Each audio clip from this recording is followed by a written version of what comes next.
Greetings, everyone. Pete Pardo here from Sea of Tranquility. Welcome to another episode of We Can Do It Today, The Monsters Den. It's Thursday night. It's horror and monster night. Today, we're going to talk about some cool films that were filmed in our hometowns or pretty close. Pretty close to it. There you go. Jamie's got the yellow out, right? Terrible towel.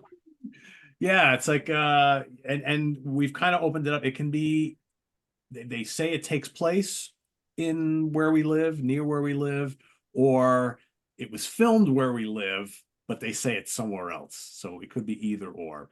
I could have picked Mr. Belvedere. See that? See that? Let me introduce the crew. Dan Brown is here.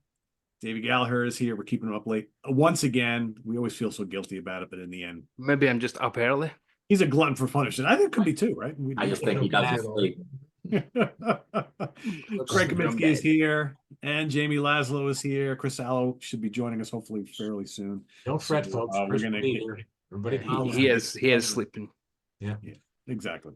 Yeah. So we've each picked three films. We'll talk a little bit about each one of them. Probably most folks may or may not know about these films, but the important thing is we'll talk a little bit about production, where they were filmed and whatnot. Again, if you're not from our areas, you won't know where these places are, but to us, it's pretty cool that these films kind of originated near us. So Dan, we'll have you kick us off. Of course, Dan and I both from the Hudson Valley here in New York, but we've tried very hard to make sure we don't pick the same films. So Dan's got some good stories to tell. So Dan, let's do two at a time, and then the last go around we'll do our final one. So Dan, your first two picks. All right, first two. Well, back in the mid 1960s, Dan Curtis had created a gothic soap opera by the name of Dark Shadows. And for the first 200 plus episodes, they touched upon supernatural stuff, ghosts, and a few things. And it wasn't until they came into a story arc containing about a vampire of the name of Barnabas Collins that all I will say is after he was launched with that story arc, okay, the rest is history.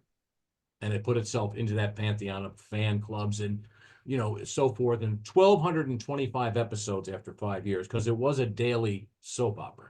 So every day, 22 to 28 minutes, flubs and all, stilted dialogue. It was great. And it was in black and white, but then again, not many people had color TVs then as well.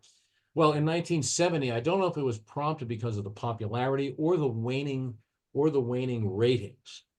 In 1969, should I say, they decided to take that Barnabas Collins story arc and condense it into a motion picture, which resulted in The House of Dark Shadows. Now, why I picked this is I was born in Terrytown, New York, which has its own historical thing with film and story. It's the home of Washington Irving. He's buried in the Sleepy Hollow Cemetery. And also it's the legend of Sleepy Hollow takes place in that cemetery and the surrounding area of North Terrytown, now Sleepy Hollow. So this was filmed actually just south of Terrytown at the Lyndhurst Estate. The Lyndhurst Estate was one of these many steel magnets. I can't remember what Jay Gould, his name was. I can't remember what he was invested in, but he was one of these, if we should call for a lesser choice of words and more dramatic, one of these robber barons, that it was big money, old money, and he had this lavish mansion, which still stands today and is used for many events.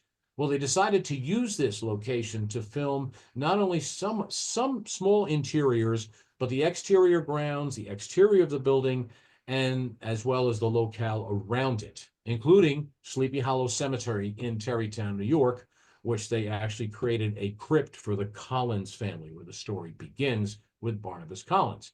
The fun part about this film, it's basically about a guy named Willie Loomis, who was a caretaker on the estate.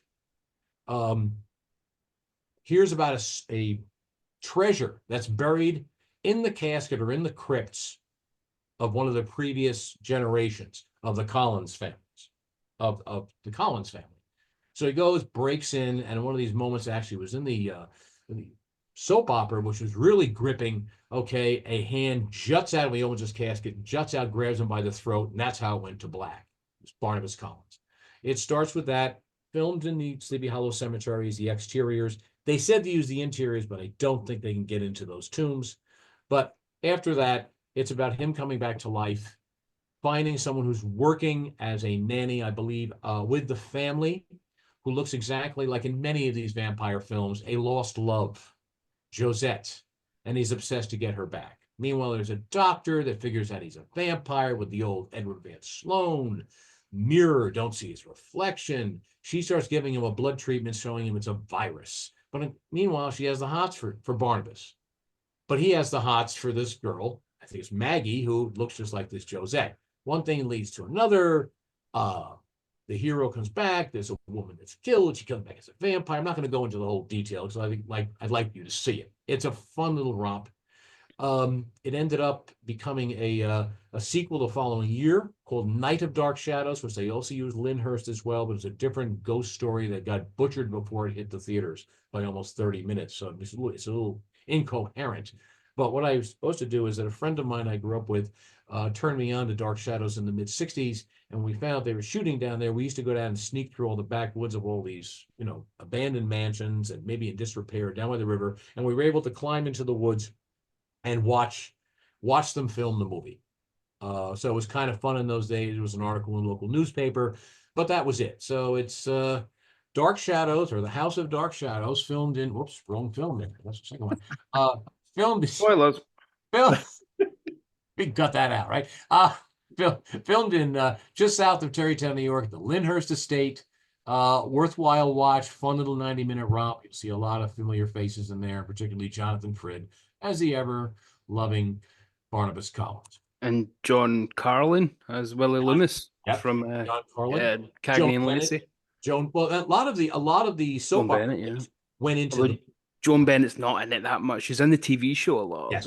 but she's not in the movie. And her brother, who I've never been able to figure out, the androgynous brother who drank. Roger Collins, I won't stand for this, my dear. I found out Paul Lind or something. Yeah, I forgot the fact that they were brother and sister. And one time, as I'm watching the movie again, I go, "Oh, they're brother and sister." I go, "Oh, now this is getting like really freaky. Now this is weird, But yeah, it's a fun romp. It's a worthwhile watch if you want to sit and watch a soap opera. And one last bit of trivia about Dark Shadows, the TV series. My mother-in-law was an actress in New York City, and she was in film, and she was on Broadway. And there was one episode where they had a ghost that came back in the earlier episodes, and she was the voiceover as the ghost in this. Wow, nice. So yeah. that's amazing. That's David Collins' mother is the ghost, isn't she? Yes.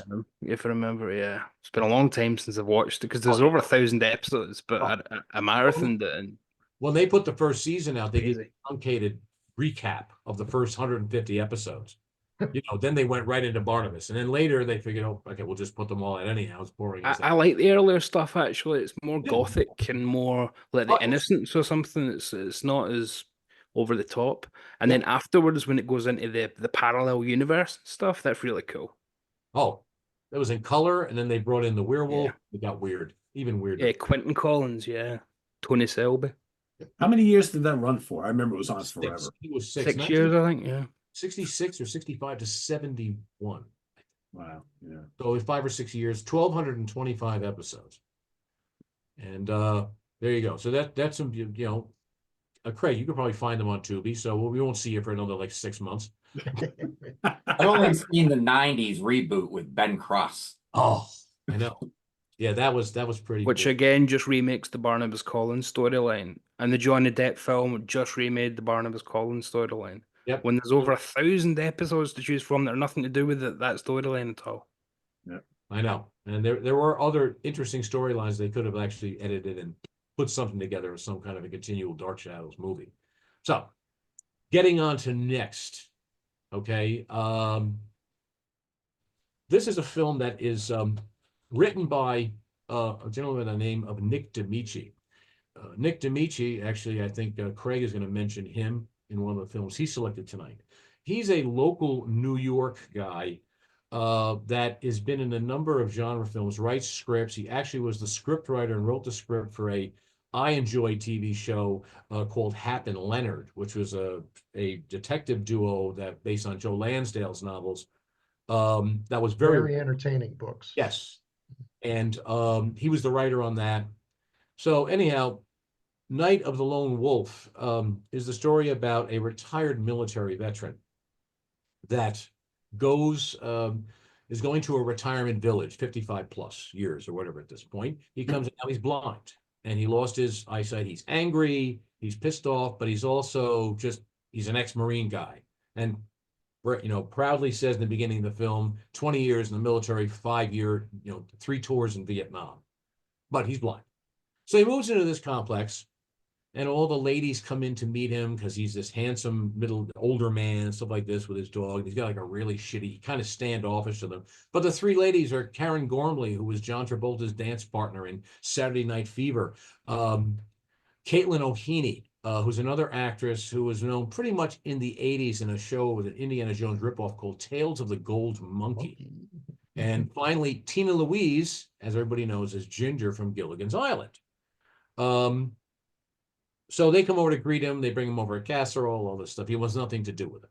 They find him standoffish, boom, boom, boom. That night, Karen Gormley's character, who lives next door to him, he hears some rumblings in there, like furniture getting thrown and this and that, and boom, and he puts his ear against the wall. Next thing you know, the wall shakes, and he sees this big hairy thing walking by his back window.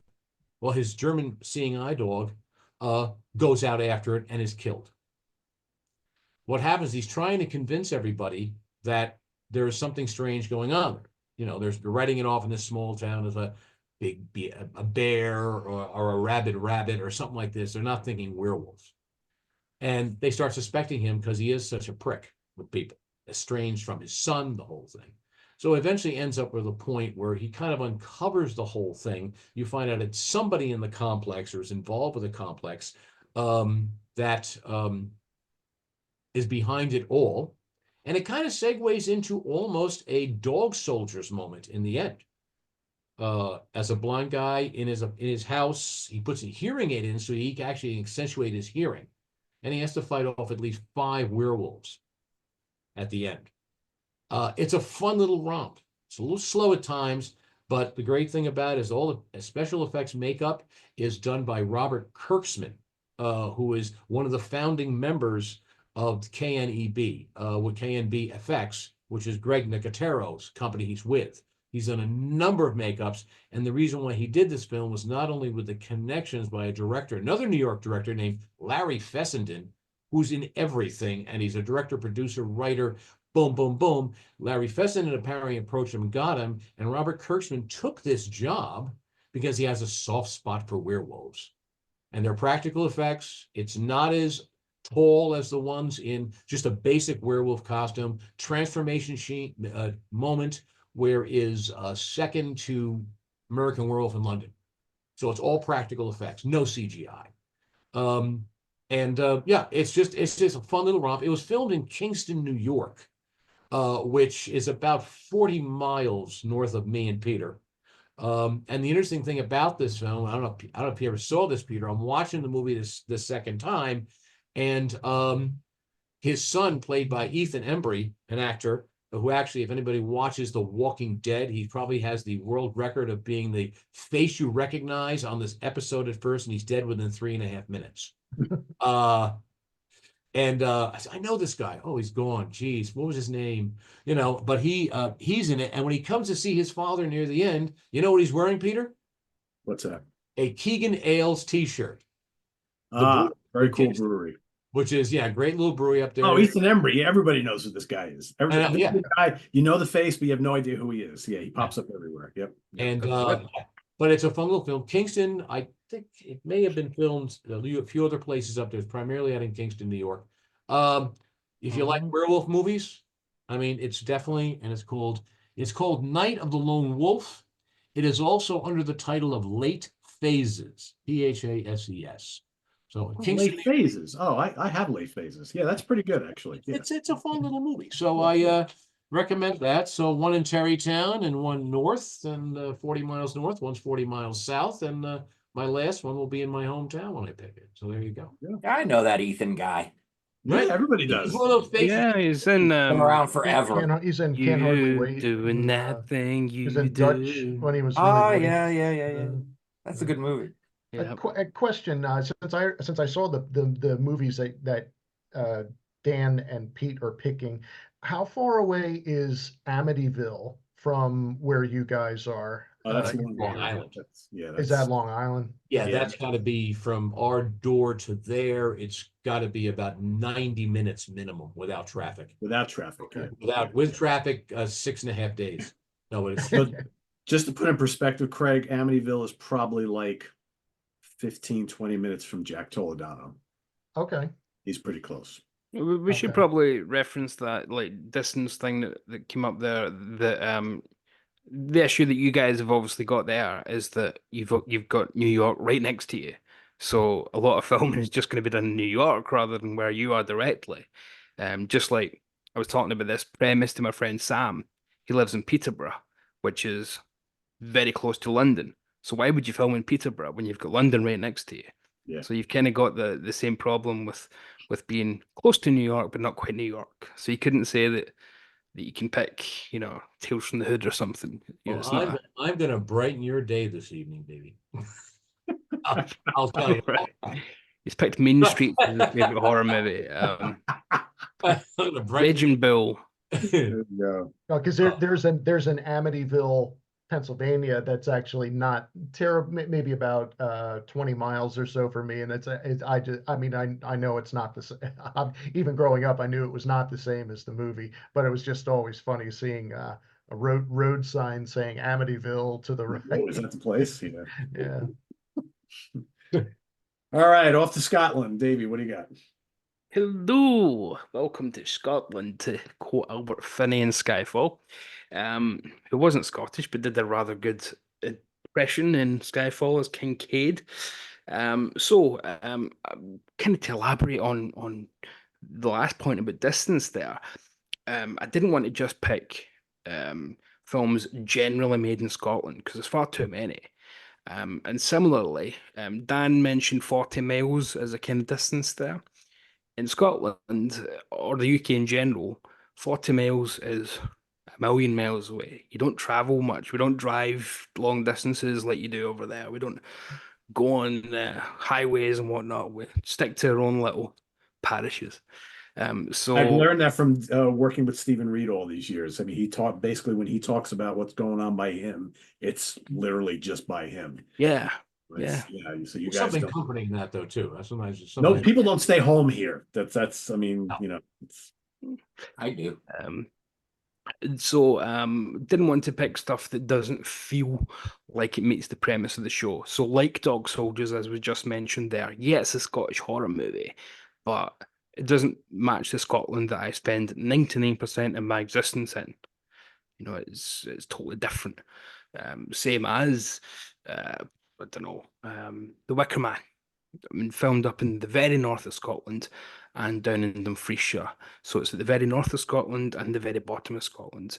So nowhere near me, hundreds of miles away in either direction. So it'd be cheating, really. So I wanted to find ones that were actually from the city, from Glasgow. And I did, and I found two that I really want to talk about. And then about 20 minutes ago, I found out we should have three. So the only thing I could lay my hands on very quickly was Post Mortem with Charlie Sheen. I was in Scotland. Okay. That was filmed in Glasgow, but it's shit. I only keep it because it's got a kind of bizarre story behind it where Charlie Sheen came over here, went on a massive coke binge because Charlie Sheen in the 90s, and he ended up getting held hostage for 2 days by drug dealers. So Huh. I've got a lovely sentimental attachment to it for some reason. Then I didn't want to pick ones like Indiana Jones 5 filmed here, The Flash filmed here, Robert Pattinson's Batman filmed here because what am I going to say about them, Well, I that had was no nice idea to it was see. filmed there. Wow. Okay. Yeah, like when Pattinson goes to, in fact, I'll pick it now.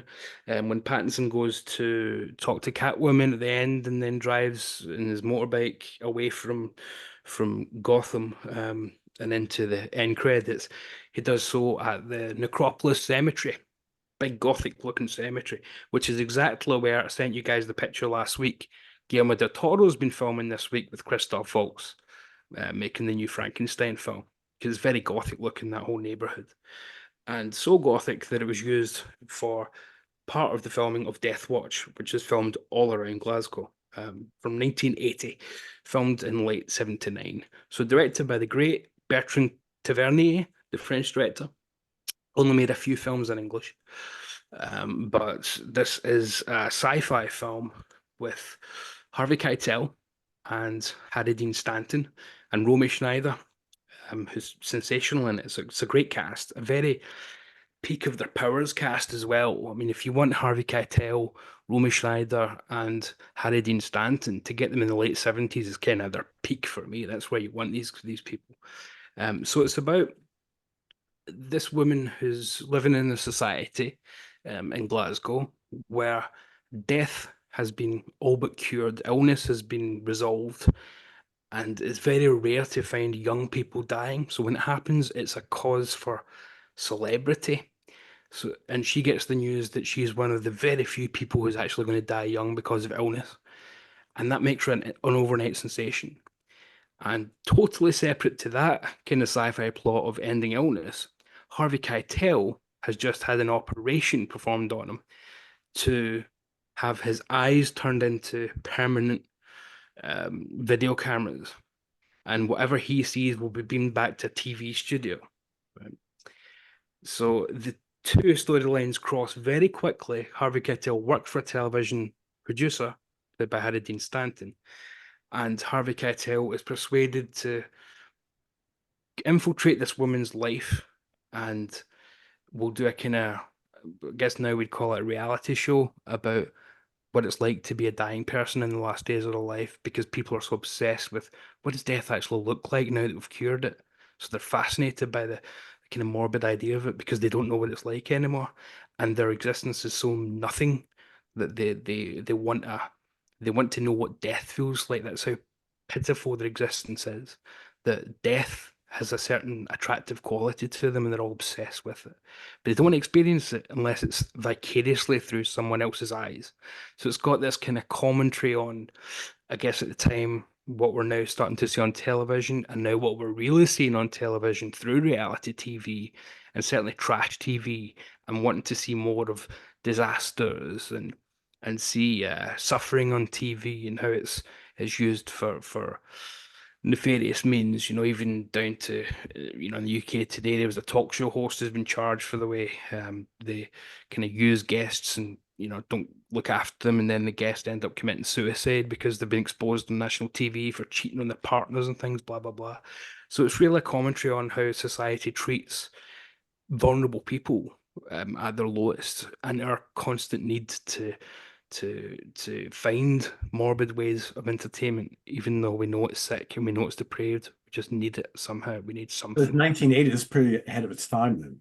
Really? Yeah. So there's themes in here that would be in something like The Truman Show in a much more twee version 20 years later.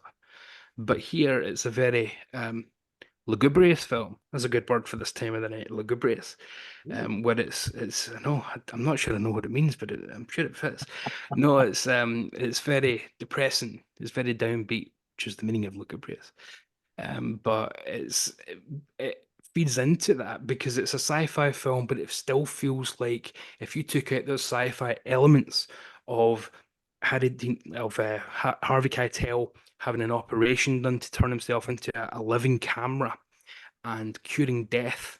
If you took those elements out, it would actually be a very straightforward drama. It doesn't need to be, it doesn't feel like sci-fi. Nobody wears futuristic clothing. There's no futuristic talk. There's small references to things like when they're talking about when they go into the supermarket. Sorry, Harvey Keitel mentions that your adverts have stopped. They're playing the subs, and you realize he's talking about subliminal messaging that's playing between adverts on the television channel, the one television channel that they've got called NTV. So again, talking about subliminal messaging in film, Fight Club did that 20 years later. So again, it's hitting lots of themes that the film just wasn't touching really. I mean, yeah, I'm sure there's the odd example, but certainly not in a mainstream way with talent like this. And it's filmed all through Glasgow, and it's using that kind of decayed, once great Gothic city before it gets rejuvenated in the 90s, which happens, a good 10, 15 years after this. So it uses the decay in the way that a lot of Gothic films use an old grand house, where it was once grand and you can see that, but now it's just not what it was. It kind of uses the city that way. And we're kind of betting our future on a hell of a past sort of thing. Just gorgeous, absolutely gorgeous, but bleak and dark. Max von Sydow's in here as well, and it's such a great cast, such a wonderful premise.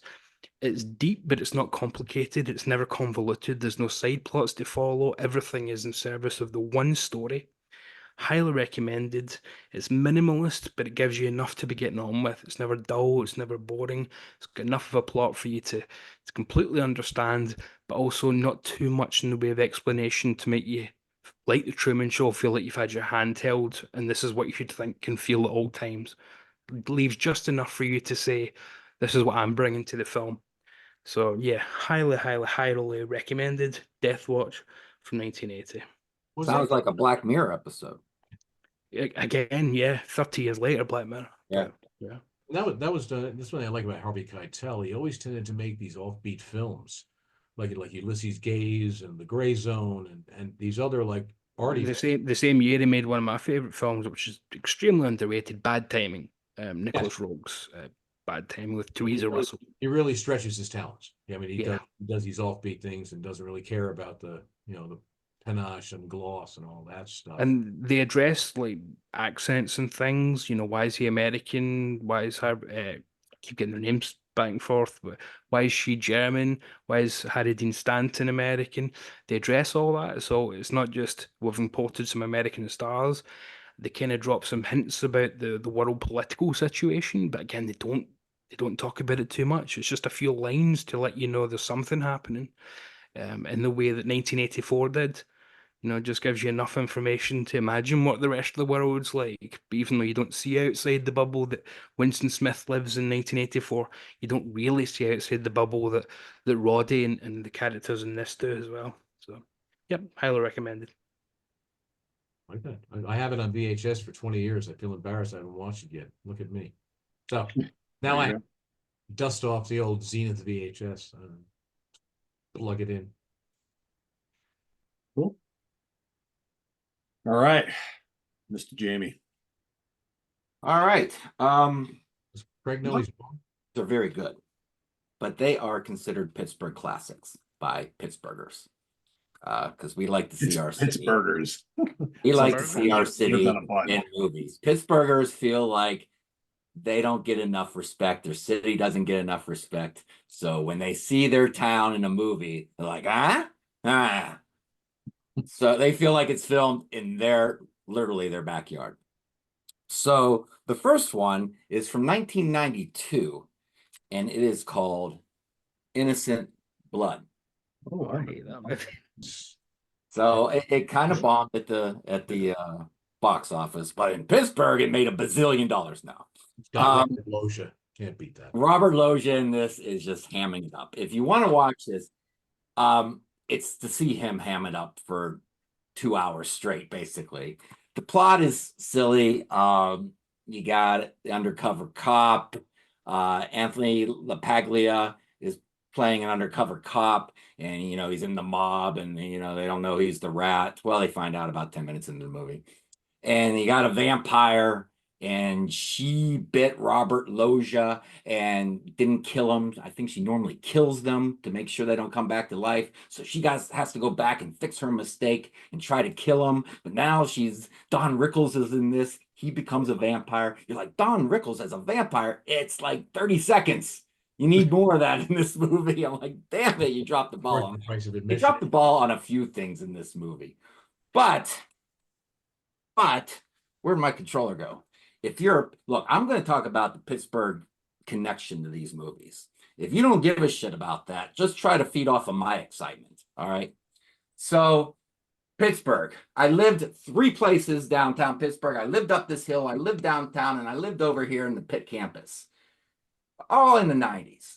So 4 minutes into the movie, we are at PPG Plaza. They are driving down the street. Down this street right here, about 40 feet is my record store that I worked at, National Record Mart. Right there. It's still in business when this was filmed. As the car comes down, it makes this turn. G.C. Murphy's. Do you remember G.C. Murphy's? That had the wooden floor and it was all creaky and the big steps that would go down into the bottom is very old school, even into the 90s, very old school. G.C. Murphy's, I used to go in there on my break from the record store and play Pinbot, one of my favorite pinball machines. Ding, ding. I think it was made in 89 or something like that. I'm sure when this was filmed, that Pinbot was still in there. It comes up to this bar, Original Oyster House. This bar was not an oyster house. This was a dumb, dingy dive bar that I went to underage and drank many times. So they go and they just put that Oyster House sign up there for the movie. They walk in, and that's the bar where I used to drink underage. The bartender never wore a white shirt like that. This was not a fancy place. It doesn't even look like Oyster House. Where the fuck are the oysters? Where's the ice? There's no kitchen in this place. Even in the movie, there's no kitchen. They go back under, they go past the bar into like where the mobsters are. There's no kitchen. There's no oysters. So they just try to fancy it up as best as they can. And, but it is so much fun for me to watch these movies because not only am I homesick, but I'm almost like time sick. So I'm going back in time and then I'm going back home, which is such a warm feeling watching these. And that's my next movie there. So, yeah, it like I said, not a great movie. They do reference Shady Side, Squirrel Hill, the North Side, and that PPG Plaza. They now have an ice rink on it, so that it's very much different than what it is in this movie. My next one is I did some. I was going to mention that John Landis directed it. Oh yes, that's what I wanted to say. He directed it, and it's not as funny. Yes, I'm sitting here going, "What am I missing? What am I missing?" That's why I make notes because my memory. The big hook, right? Yeah, and also, It's not as funny as you would think because they do comedic elements in it, and it kind of gives you whiplash because it's very violent and they're shooting. It's like a hardcore mobster thing, and then they're doing eye-rolling type comedic stuff, and then it's a vampire movie. So don't expect American Werewolf in London comedic timing on this movie. It's not that funny. It's trying to be, but it's not. Sorry. Is that good enough, Davey? plus you're gonna walk out John of the- Landis for me died in the 80s. I've got no interest in anything he did after. But what was the last good John Landis movie? Oh, I don't know. Animal House? No, come on. I don't know what was after Animal House. Well, Twilight's on the movie, but I don't want to mention that because Oh, yeah. I don't even remember. John Landis's name in that are rather infamous. But Let's see, the important thing about James you just said, though, it's like he can walk out of the record store, make a left and play Pinbot, or go right and get shit-faced. So what a perfect world he was living in at that point, right? Yeah, PPG. No complaints there, right? Loved it. but just couldn't get oysters for love nor money, I guess. There's no oysters in there. We talk about action films on here, right? Because they're bloody and you got murders and they're violent. So I picked a couple action movies because they are Pittsburgh classics. And this one gets, you don't get much more Pittsburgh than this one. And that is Sudden Death. Oh, yeah. Yeah, with Van Damme in it. That's a So That's a guilty Jean-Claude Van pleasure. Damme. So this movie, it takes place in the Civic Arena where the Penguins play during Game 7 with the Penguins against the Blackhawks. So it's Die Hard in the Civic Arena. Hook, line, and sinker. You got me. And the Civic Arena was a dump. It was built in 1962, 61 or something like that. So by the time the 90s rolled around, it was a dump, and it looks like it's a dump in this movie, to be honest. But right away when it starts, look, like I said, it's Die Hard, and you got Powers Booth as the villain in it. He's all right. He's brutal. The villains are brutal in this movie. They kill people with like, we're going to kill them. If you don't, you didn't, bam. No like tension, no nothing. They just pulled the trigger. So it starts off in the beginning. Look, I grew up listening to WDVE. So boom, it looks like a game. It looks like a Penguins game. WDVE truck, ESPN truck. There's a steel building. The road right there. I know all this roads. I feel like I'm watching a pregame. And it's funny in the beginning of this movie because Van Damme is watching the news and Sally Wiggin comes on, which is a iconic Pittsburgh news anchor. And I'm thinking they could have got, they could have got a stagehand to just read this, be the news person. They went out of their way to get a local Pittsburgh news person to be on the news. I'm like, you want to make it authentic? You're only making it authentic to Pittsburghers. Everyone else in the rest of the world wouldn't know the fucking difference. So I'm starting to think, is that what movies normally do? They recruit the local news people to be the news Most of the time people? they do, yeah. They do that? They go out of their way? All right. So, because I'm I trying don't to know. think. Most of the, when it's the BBC, they always use BBC ones. They I do? guess because they're already in the newsroom. All right. Cool. They got Paul Staggerwall and Mike Lang doing the play-by-play on the Penguins, and Mike Lang saying all his catchphrases and everything. What sport is the Penguins? Hockey. Ice Oh. hockey. Sorry. Curling, actually. Wayne So, Gretzky. Yeah, and sudden death is like, at overtime, sudden death, first one to score wins the game. Sudden death makes it for, deaths going on in the movie. So in this movie, there are 3 iconic situations that still get talked about in Pittsburgh today. And that is when Van Damme played goalie for the Penguins in this movie. And he's sitting there. He had to dress up as a goalie to get out of a situation. He's now in the game. He's sitting there, and the coach goes, Van Damme, you got to play goalie. Get your ass in there. And he's like, what? And of course, he makes the save of the game, save of the year. Of course. He's like, oh no. He just shuts his eyes and it catches the puck. And another one is when Iceberg is the Penguins mascot.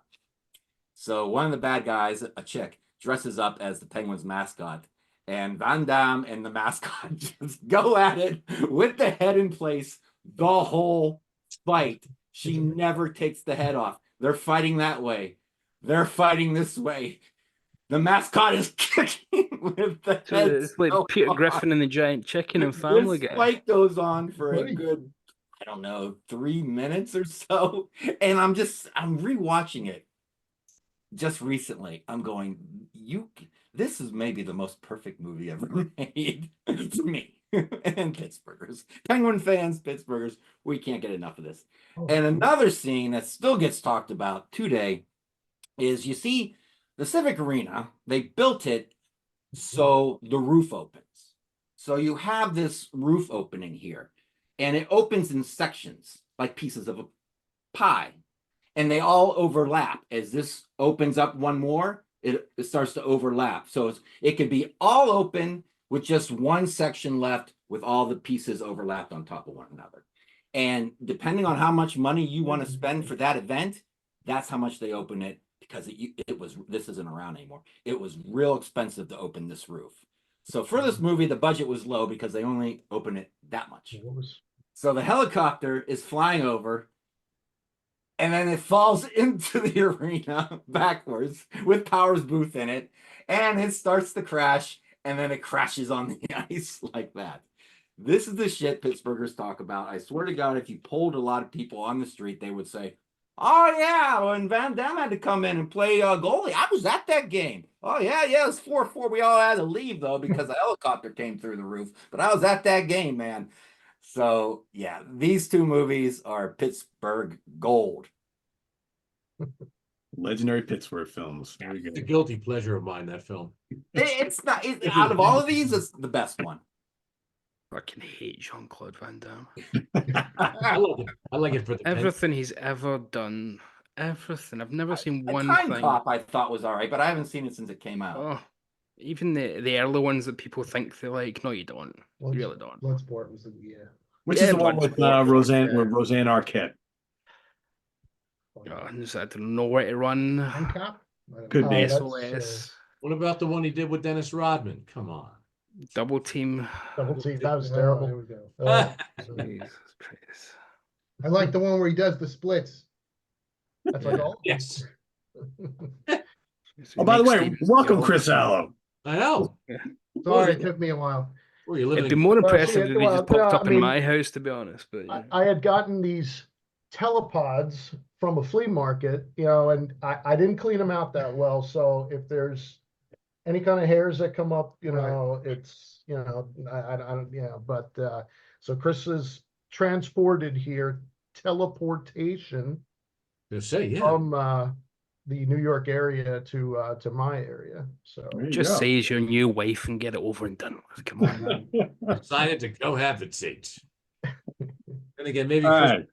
maybe Well, Chris the just Kaminsky don't have. household is next, so whichever one of you want to go first. all right, I'll, fire up my, Prezi here. So we're gonna, They're both going to go like, spinning. if I can, get it. You're backwards now. Now his t-shirt says COD All right, Rerit. so Laura. hey, so I went with the first is the lowest hanging fruit that I could think of for my area. So I went with 1956's The Blob. This was filmed locally to me it's about 15-20 minutes from where I live now. So this was filmed for the most part in Phoenixville, Pennsylvania, and also in some other surrounding towns that are within there. The film has become such popular lore for Phoenixville that for the last 25 years, they have had Blob Fest each summer, where they show the Blob, along with an assortment of other sci-fi movies over the course of a weekend, with other events for the town for people to enjoy.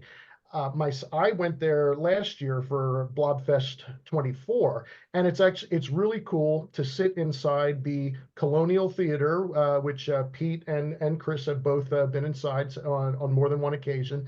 But it's really cool to actually watch the Blob in that theater, because the famous scene in the movie where the red jellied blob comes out of the theater is in the theater that you're sitting in. And as you see from the picture that I have up here, the marquee to this day actually looks very similar to this. It has the yellow lighting, and it says it has the comfortable air conditioning or whatever it says right underneath it. They're in the balcony area, which I don't recommend you sit at because it is extremely tiny. Even for short people like me, your knees will be screaming at you for the next day or so.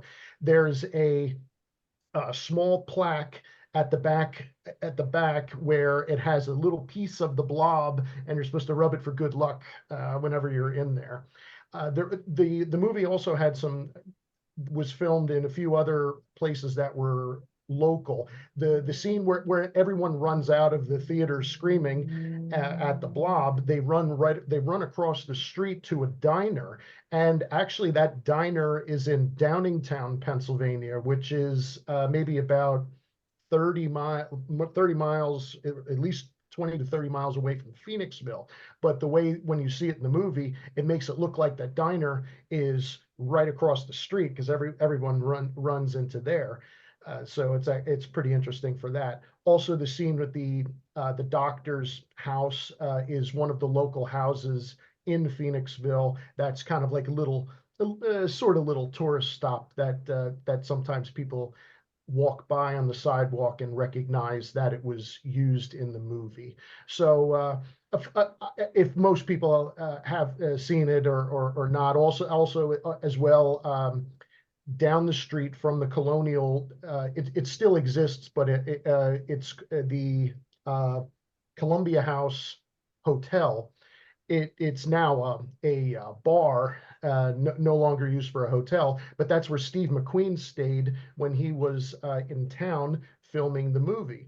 So it's pretty cool that it's a notable movie. Of course, it's not scary at all by today's standards whatsoever, but it's a fun, campy movie. And again, it's cool to actually watch the movie in the theater that some of the movie happens in. So Craig, what's the name of the bar that used to be the hotel? I'm sure I've walked by it a million times when I'm now it is Great American Pub. okay. Yeah, but it used to be, they still have a placard on the outside that says Columbia Hotel, because sometimes there aren't that many hotels or within the town itself. So you see a sign here, it says, "Oh, do you have rooms?" It's like, no, they don't, unfortunately. It still looks like a hotel for sure. It does. Yeah, very much so.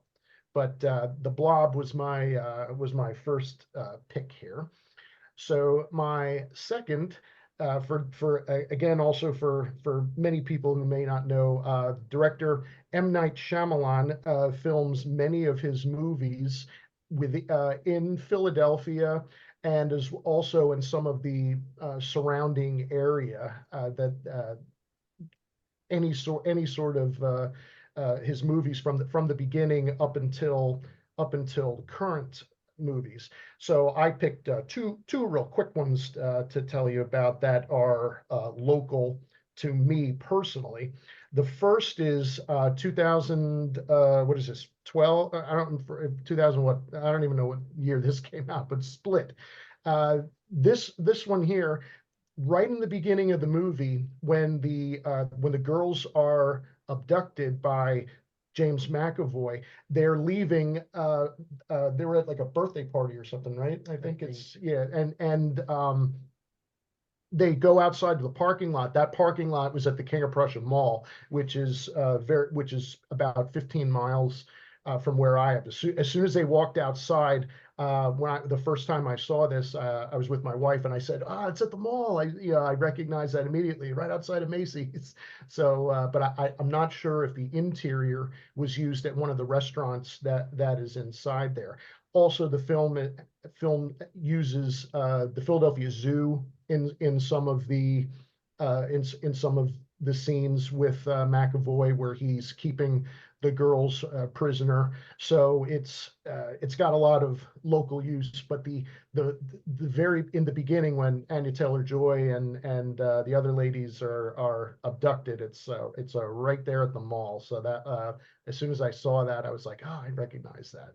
So and the second M. Night Shyamalan movie, this one was even more closer to me, was 2015's The Visit. This movie, it's a PG-13 movie. I think it's actually pretty decent. It's not without its flaws, but it's pretty good.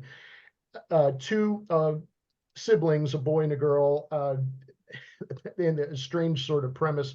Their mom goes on a vacation and drops off the kids take a train to their grandparents, whom they've never met. And of course, for plot purposes, whatever, the mom never actually showed them a picture of what the grandparents looked like. So the kids take a train, and one of the stops that they make, I recognized as being being something local from here, from the signage that was used from outside the SEPTA stop that they used. But most importantly, once they finally get dropped off and the grandparents pick them up, one of the scenes where they're driving in the car was right in the town that I live in, and they were going up Main Street in Royersford, which is only maybe 5 minutes from where I live, because I recognize some of the building signs and store signs that they had out front. So that was really cool. So whenever the movie's on, I try to at least catch the beginning of it so that I see that part. And same thing, I always point out to my wife, said, "Oh, look, there's Tebow Furniture. That's that's right there across from the breakfast cafe that I like to go to and everything." So yeah, the Visit is one filmed right outside, parts of it at least filmed right in my back area. And other movies of his too really had near me. The Village, I believe, had used a lot of the woods near Phoenixville, I believe.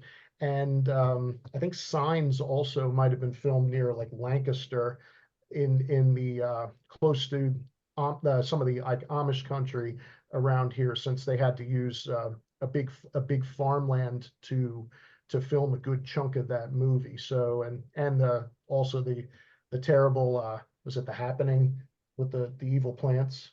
Yeah, the Mark Wahlberg one. Yeah, I think that's also filmed was filmed locally Like here. wasn't it Evil Wind or something? It was strange. Yeah. Yes, the It's wind. in the trees. Yeah, the wind made the lawnmower start, but yeah. I don't So think I've ever seen The Visit. to my knowledge. It's pretty good. They repeat it fairly often on HBO Yeah, I've seen most of Netflix. these films. I don't think I've ever Creepy seen. moments under the porch, I remember. Yeah, it's the little boy is the boy of the girl is fine, but the boy's a little annoying in the movie. But so it's not without its flaws, but it's a good PG-13 movie from M. Night Shyamalan, especially during a time when he had some quite a few duds in a row, and I think this one was at least a step in the right direction, along with Split. Well, you know, about Split quickly, just after me saying, you know, Scotland's not that small, we're pretty big, we've got 5 million people, blah blah blah. I went to school with James McAvoy. Did you So really? it really Okay. does feel like a very small place when you say that. You went to Because Xavier's School for Gifted? it was James's school for, no, it was St. Thomas Aquinas Secondary, Oh, or wow. Roman Catholic Secondary to give it its full name.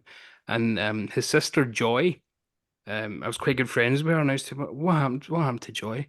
And now that he's become really famous, so like the last 10, 15 years, like after the first X-Men, on all his movies at the end credits, his special assistant is Joy McAvoy. Oh, wow. Well, fuck, there she is in Hollywood as well. Okay. Jesus Christ. Yeah. Wow. That's pretty cool. That's cool. All right, Chris, your first two. All right, I left, I was gonna rush to get to Craig's, and I still wound up an hour late. So my bag with my notes and my Blu-rays are only 4 hours away. So I'm just gonna have to wing it, from memory. Send it to the pod. My first movie, this one goes back in the 90s. I lived in a little town in Westchester County, New York called Yorktown Heights. And I was at a friend's comic book store, and I was there one day when he got his orders in, and he pulls out this poster from this very obscure horror movie from the 70s. And I'm like, what are you doing with that? And he's like, oh, a customer ordered it. I'm like, that's weird. Why? And he's like, oh, it was shot around here. And I'm like, oh, okay. So within a couple months, I wound up at a horror movie convention, bought the VHS of this movie, which is absolutely terrible. I have gone on since to buy it again on DVD and Blu-ray. I do not recommend buying any copies of this movie because it is terrible, but it was shot in my hometown where I was a kid, and it's 1972's Invasion of the Blood Farmers. This is a very tiny little no-budget movie. I don't even know if it was shot on 16 millimeter or 35. It's about some farmers, and they have a cult in this little town of Yorktown, and they have this kind of chemical that they're coming up with, and they kidnap some kids. It's a fucking terrible movie. Don't bother watching it. Don't buy it 3 times like I did. But if you do, I'm sorry, but you know, it's pretty bad. And that's 1972's Invasion of the Blood Farmers. Didn't I own it too, so don't feel There you so go. bad. didn't Now the fellow that used to work the Grindhouse video table, wasn't his band called the Blood Farmers? Yes. Now that's a good point, Dan. The band, the Blood Farmers, which featured, you know, Tad Leger Mhm. from Grindhouse Releasing. Tad was the drummer for a while. Yes, they took their name from that film. Probably the best thing to come out of the Blood Farmers. Now the team that did Invasion of the Blood Farmers did a second movie. I think it was like 2 years later, and they absolutely upped their game. And again, shot it in the local to my area of Yorktown Heights. And that movie was much better. Oh, there you go. Pete, it's too late for Pete. You already bought it. There is Invasion of the Blood Farmers. That's a really cool cover, so that tells me they're hiding something. Yeah, It's a great exactly. cover. And this is It's a cool Severn put poster. this out. So Yeah. Yeah. But yeah, really terrible movie. But Pete, you have the follow-up, which was, I think it came out in 1974, Shriek of the Mutilated, oh yeah. which was put out by Vinegar Syndrome and is a much better film. When I was doing my Hudson Horror Film Festival, I was able to borrow a film print. I think we borrowed it from Vinegar Syndrome, a 35 millimeter film print of Shriek of the Mutilated. This movie, while still super low budget and fairly bad, is much better. It's about I was going to say a Wookiee, a Yeti, or a Bigfoot, Sasquatch, a Sasquatch. Sasquatch, whatever you want to call it. Definitely not a Wookiee. That's from Star Wars. But this big furry thing that's going around in the area. Oh, and there it is. Pete. Oh yeah, I've seen that cover on the website. Yeah, Yep, that's definitely. the Vinegar Syndrome disc. It Which does look like amazing. Chewbacca on the back. Look at that. Look at that. It looks Oh, far yeah. better than the 35 millimeter print I ran at the show. Dan, were you there when I ran that print? Yes, yes. Okay. And this movie is there's a big twist, so I do not want to give it away in case anybody searches it out. But let's just leave it that this Yeti runs around in the Yorktown area and chews people up. You know, my favorite part is that they went to this windmill restaurant in Yorktown Heights. It looks like the giant windmill in the Frankenstein movies. Yes. But it was a restaurant, and in high school, that was my mom's favorite restaurant. We used to eat there all the time. One of my best friends worked in the kitchen, and I'm like, holy shit, they shot part of a horror movie here in like 19 when I was like 3. So yeah, it's definitely worth checking out. And somewhere on the Shriek of the Mutilated Blu-ray, I am mentioned in the thank yous because I helped point out a few of the locations to Michael Gingold from Fangoria magazine. He was looking for some of the locations in the area. There was a bar, the Windmill Restaurant. I think it was the Town Line Motel, which is the local homeless hotel motel place. So a few other places, but yeah, Shriek of the Mutilated is still terrible, but a lot more fun. So of the two, that's the better movie. I remember going to that windmill place in the 70s. It was a fish house, fish restaurant. Wow. Called Amawat Fish House. They had a couple around, and I think that building is still there. I believe so. Yes, I no longer live in that area, but I drove past it maybe a month ago. It's very dilapidated. It's no longer a restaurant, but from what I understand, nobody wants to fix it, but they can't knock it down because it's now a historical landmark. So it's literally just sitting there and rotting. And one of the local car dealerships is like using the parking lot to park their They car. park cars there. Yes, that's right. That's what But yeah, in the 80s, Dan, I used to eat there all the time. My mom loved it, liked looking at the windmill. They had lots of barbecue stuff, and hell, one of my buddies, we were in high school. I mean, statute of limitations is gone. We couldn't buy beer yet. We were 18. So my buddy worked in the kitchen. He used to steal cases of beer from the kitchen when we wanted to drink on the weekends. So, but yeah, it's okay. I could say that now. And I was surprised. I didn't realize they were filming Yorktown Heights. Now, we asked each other for our titles, so we didn't crossbreed or anything. When you said "Shriek the Mutilated Invasion of Blood Farmers," going like, my God, that was done in New York. Kudos on that one. That totally went over my head. Yorktown, Croton, all and around there. Shriek of the Mutilated is fun, but man, I think they ran out of their budget like halfway through the creation of that Yeti costume because it's terrible. But I give them credit; they did a full costume. There's plenty of movies where they really skimp out on the monster. Yeah. Well, I can't remember what one of us, Davey probably remembers, like the one swamp monster in Florida where it's literally like a giant black garbage. Oh, yeah, the William Greffey directed it, didn't Yeah, yes. Is it Bog? Is that the Bog, yeah. So at least this is a big furry guy. Yeah. Hey, the costume's no worse than what was that movie, Masters of the Universe? The caveman movie from Italy. Ator? What's that? No, Masters of something. Oh, but anyhow, there's these scenes of a bear coming, and of course, when the guy fights the bear, it's a guy in a costume, but you can see like the zipper on the back of the costume of the bear. Yeah, Masters. It's available on Vinegar Syndrome. I can't remember the name of it. Oh, I do know the one you're talking about, Dan. Yeah. Cool. All right, so my first one today was from 2021. directed by Josh Rubin, who lives here in the Hudson Valley. It's Werewolves Within. And it stars the lovely Melania Weintraub, otherwise known as the AT&T girl.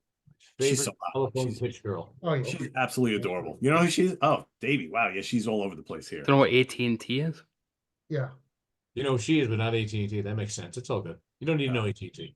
Yeah, yeah. I don't even like to know AT&T. Kind of like the Verizon. She's like the Verizon girl with working for AT&T. Anyway, Don't know what Verizon is. cell phone stuff. Stick You know. all in the right All place. right. A cell service of some kind. Cell service, yes. She's the spokesman on the commercials, but she's also an actress. So anyway, this was actually filmed in various locations in Woodstock, New York, and Phoenicia, New York, which is, Dan was mentioning Kingston before. So that's kind of like the next town up from Kingston. They're right next to each other. And there's a lot of wooded areas up there. There's like a creek that runs through the whole Phoenicia area. And the funny thing is, this was filmed in the wintertime here in the Hudson Valley. But the film, they actually say they're in Vermont. So interesting how they didn't actually go to Vermont to film this, but seeing as the director lives in the area, that kind of makes sense. But it's supposed to be in Vermont, but filmed here, and it's supposed to be taking place in this very rural and kind of isolated town in Vermont in the middle of the winter. A long story short about it's local people. You've got Melania plays the local post office girl, right? I think she's the only one. You got the local sheriff and a couple of townspeople. They have a bad storm, and a whole bunch of them get trapped in like this one main house location, which was actually, I believe, was in the Phoenicia bed and breakfast. Part of it was filmed there. Also, there's like a bookstore right in town. So they actually used various locations within the town, but they all get trapped within this one place during the storm. They can't venture out into the storm. And then one by one, people start dying and getting picked off, and they believe that there is a werewolf among them, but they don't know who it is. So the whole thing is kind of like a 10 little Indians, and then there were none type of thing, but one by one, everybody gets picked off and killed. And the whole movie you're trying to figure out, and they're trying to figure out who actually is the werewolf. You have to wait for most of the film to get the big, obviously the reveal at the end. It's kind of a twist. You don't really expect it coming, and to see the werewolf makeup and everything, which is pretty good. But it's actually a very well-made movie. There's good humor. It's kind of like a horror comedy. It's well made, and I always love the whole idea of like people trapped in like somewhere in the middle of the storm. Kind of reminds me of the Tarantino movie a little bit as well, right? But very cool. This one was released during COVID, so it got like a very short theatrical run, but I think it did really well over at Cannes Film Festival and various other festivals. But yeah, it's definitely worth a shot and a watch. I love werewolf films, so of course I was going to check this out, and I think she's awesome. So yeah, Sam Richardson's in it as well. But yeah, Werewolves Within, filmed right here in the Hudson Valley. I have a question. Yes. The AT&T girl, does she show her A and her two T's? No. There is a scene where she's getting kind of drunk and she starts undressing a little bit, but she doesn't get naked. That's the best scene in the movie. And she's like, I love this song. And she's got the two beers. Yeah, and we're like watching, like, keep taking it off. Go I love this song Get too. loose, lady. Definitely good stuff. My next one is from 1985, and this movie is an absolute blast. It's another horror sci-fi comedy done by Larry Cohen, and that's The Stuff. And so this, it's loads of fun, and again, this is 85, so all practical effects done really, really well. And this was filmed all in New York. There are a couple scenes like in the beginning when they're on the boat and you see the city in the background, and they're in the water. That's just outside of New York City. But most of the rest of the film is done in New Paltz, New York, which it's not quite the next town over for me, but it's like 2 towns over. It's where I went to college. It's like maybe 15 miles. Yeah, about 15 miles from here, Dan. Yeah, something like that. And filmed in and around New Paltz, New York, outdoors, indoors, also up at the Mohonk Mountain House, which is just outside of New Paltz on the top of the Shawangunk mountain range, and that's Stephen King does a lot of his like little horror festival weekend things up there from time to time. And then also, I think the scene where they're at the gas station was done in Accord, New York, which is also pretty close to there. Long story short on this, if you haven't seen it, these guys are working in a quarry, and all of a sudden they see this like kind of like goopy white stuff, which looks like fluff, right? Or custard or yogurt or something like that. And like a bunch of idiots, they go and they try it. It's really sweet. It's delicious. So of course, big team USA food companies decide that they're one of them gets a hold of this, and they decide that they're going to market this to people as the brand new dessert treat, because apparently they tested out, it doesn't have any calories and it's absolutely delicious. It's the best thing ever. And they sell it like ice cream in these little kind of like, ice cream things, tubs, whatever the hell you call it. And people are just eating this shit like mad, right? But lo and behold, what happens? After eating this too much, people start to get demented, crazy. They kind of turn into zombies. Where'd this shit come from? And then, the government, of course, doesn't want anybody to know that this is happening because they're making so much money off of this. It's that kind of story. Again, kind of a little bit ahead of its time when you think of this kind of like over marketing of certain things that may not actually be good for you, right? Because they're making a lot of money. But it's loads of fun. There's plenty of cool gore and special effects, all practical stuff. There's good laughs in it as well. And filmed right here in my backyard in New Paltz, New York. So, Can't get enough of this stuff. yeah. Garrett Morris is in it from Saturday Night Live. Does he? Yeah, play- the cast is it's great. Michael Michael Moriarty's in this. Moriarty, yeah. Paul Sorvino, He was in Paulie most of from. I most remember- of Coen's films. Isn't I generally don't, when I go to conventions, I would usually look for films and stuff. And one of the only things I do regret not getting, and Chris can attest to this, Larry Ah, used to go to the shows and he would have these like simulated pints, like you'd buy the stuff, like an ice cream thing you get it. Dan, I don't think they were I think they were leftover props. They from left, the probably film. left over, yes. And he would I order. did the same thing. I didn't buy them either. I was like, and then I totally regret it. I know, that's one of those things that's like, damn, that's yeah. But hey, c'est la vie. I love Larry Cohen's movie God Told Me To. Mhm.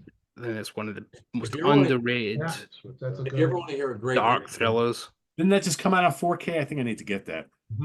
May have done, I'm not sure, but yeah, that's a brilliant little movie. Is that the one with Tony LoBianco or? Yeah, and then you've got Q the Winged Serpent. I think he's an underrated director, really. Larry very Cohen, much he so. he wrote the Invaders TV show. Yeah, He wrote a by TV show Teaser. called Branded in the 60s with Chuck Connors. He was in and out the whole Hollywood thing. I mean, I know it's another podcast, but he's dead now. But if you ever listen to Gilbert Gottfried's podcast he does, there's an episode with Larry Cohen. And he just gives so much insight on himself and the workings of Yeah, Hollywood. I can't And he used to shoot without permits in the city, and he was just a real pioneer, real guerrilla cinema. Yeah. I'd need to skip Gilbert Gottfried. I can't listen to him for more than 3 seconds without wanting to shoot my ears. Actually, his soundtrack is his co-host is actually the guy that keeps it going. Frank, so he's a writer in Hollywood, and he's pretty knowledgeable. It's all about, if you're up in the New York area, it's a lot of trivia about New York and stuff and things like this. So anyhow, it's a great podcast. If you want to listen to hear about Larry Cohen in his own voice, and there's a documentary too. So yeah. Cool. All right, Dan, your final pick of the day. All right. Well, we're talking about we're talking about things in your state or within 40 miles or 30 miles and so forth. And the next film I have is a 2019 movie called Trick, directed by Patrick Lussier, who had done the remake in 3D of My Bloody Valentine, had done this underrated Nicolas Cage movie called Drive Angry. He also started out in the business as an editor on all the Scream films and worked hand in hand with Wes Craven for well over a decade before he got into directing films. Well, anyhow, the film Trick, it's a rather pedestrian killer slasher, psycho movie. But the interesting thing about it in this show tonight is that it was filmed entirely in the city of Newburgh, New York. There's some small scenes filmed at the hospital up in Middletown, New York. And as Craig said earlier about low hanging fruit, considering he's right next to the theater out there with the Blob. The low hanging fruit here is the first 5 minutes of the movie. Okay, was filmed in the basement of my house. So it's basically Trick is about starts out in Halloween. Of course, there's a costume party, and there's this one kind of guy up the side wears a pumpkin mask for the costume party. And when they filmed at the house, there were guys dressed up as football players and all types of Halloween costumes. Well, he just happens, they play like kind of a spin the bottle with a knife, and he just kind of goes off and kills like 5 or 6 people. Which just all happened in my basement, my man cave, which we will one day see when I eventually get broadcasting from down there, down below. So that's the low hanging fruit. A lot of fun. I made friends with the staff. The director, not only Patrick Lussier, we talk about movies, but also Todd Farmer, who is also in the film. He's Patrick Lussier. He collaborates with Patrick Lussier on many films. He's also the writer of, I think he was the co-writer of Drive Angry, revamps. He wrote Trick, and he also wrote, although it's gotten a cult status in horror films, Jason X. He also, I think, appears in the film as well. So we used to they'd come to the warehouse. I drink with him. Then there was Gary Tunnicliffe, who was a special effects makeup guy who was responsible for the Hellraiser makeups from Hellraiser 3 onward to the end of whatever films came through. He also produced and acted in a few of them as well. He's a big Hellraiser fan. But we had a great time doing this. And one of the joys of it is they let me go on set, and they, of course, my house, I have no choice about that, but I go on set to other locations. I take photographs and videos of it, and I send them all the production photos I took, and, got involved. And since I made friends with Gary, the special effects guy, because we spent many a night drinking blood orange cider, which is actually quite good. And after about 12 or 13, it gets pretty potent. Anyhow, when he went back to California, we were talking about the film, and I said, "That mask is really great from Trick," which is the one you see on the box I see there. And he went back to LA to his studio, and he made me a mask from the movie. That's cool. Very That's good. awesome. Around, there's 2 different sizes. Oh, One side, very one out, cool. the other. I also have in my basement in the man cave there was a prop door used in the film that says Trick. It's a barn door, and it actually is the door to my music room that has all the scribbles and scrapings. Tom Atkins came down to my restaurant for lunch. Had lunch with Tom Atkins, and the film was basically a serial killer film about a killer named Trick. Omar Epps stars in it. Another actress named Ellen Adair, and what's his name? Jamie, can't remember his last name. He was pretty much of a hot commodity in the 90s on MTV or early 2000s MTV. Jamie Kennedy. Yes, I think so. He was big in the 90s on MTV. I Yeah, thought he was in the Scream movies, right? Yeah. Yes. So that's what it was. And Jamie he Kennedy. but he was not on set or at the restaurant or anything like this. Wow. But it was a fun experience, and like I said, it was right in my basement. In an answer to David's question, why do they film up here in the Hudson Valley when New York City is nearby? New York City is so bloody expensive to film in, and permits and tight tickets, that the Hudson Valley has become, they call it Hollywood on the Hudson at this point. There are at present, there's a Umbra Studios, which has about 7 sound stages are up here. There's a sound stage in Kingston now. There's a company out here called Choice Films that films, and quite honestly, in the realm of horror, Smile 2 was filmed in New Paltz. Actually, the warehouse was considered as a location, but got passed over, and no big thing. A film called Slapface was filmed at the Golden Rail, which is in the town of Newburgh, as well as scenes from Trick, a great decapitation scene in Trick. And they also hosted Super Troopers back in the 90s. But the restaurant itself, my place and my house, I have been in anything with sales trailers for pitch trailers for movies to full motion pictures, short movies, and music videos. I've had 15 things done at my house and at the restaurant. So it's in a number of films. I just developed, and I've always welcomed the music business, movie business, and a lot of people. Steve Carell and Tina Fey are filming something here right now. John Travolta movie just came through, and the list of things that have been filmed up here is endless, both on my side of the river here and on Chris's side, which is the other side. And Peter's seen, what's his name, Woody Harrelson when he was here. Actors coming in and out. It's pretty wild. And it's moving up to this area up here, and New York State also has a 40%, I believe, tax deduction for filming here, which is one of the reasons why The Walking Dead stayed in Georgia for so many years, because there are tax deductions or tax breaks. And it's very vibrant and it's getting bigger by the day. So, Yeah. That's Yeah, it was well, not a horror movie, but The Whale, which came out what, a yeah, year that or was so filmed ago. entirely on one of the Umbra studios, no exteriors except one Yeah. shot. That's It's it. about a mile from Dan's house, a couple miles Yeah. from where I live. So yeah, But it's pretty wild. It's exciting. yeah, a lot I going on welcome here. it. I welcome it as a tavern keep and caterer, of course. And of course, me being the prostitute on the dock in Fleet Week, my restaurant is available for rent at any time. So there you go. There you go. All right, Davey, your final pick. Okie a film that I saw in the pictures when it came out and absolutely loved it. Confused as hell first time I saw it, but I knew there was something great about it and watched it again when it came out on Blu-ray. And it is Under the Skin, directed by Jonathan Glazer from 2014, starring Scarlett Johansson. So this is Scarlett Johansson just coming off of the Avengers, Iron Man 2, other shit. And she's an alien who is in Glasgow. Again, just playing itself, so it's not pretending to be anywhere else.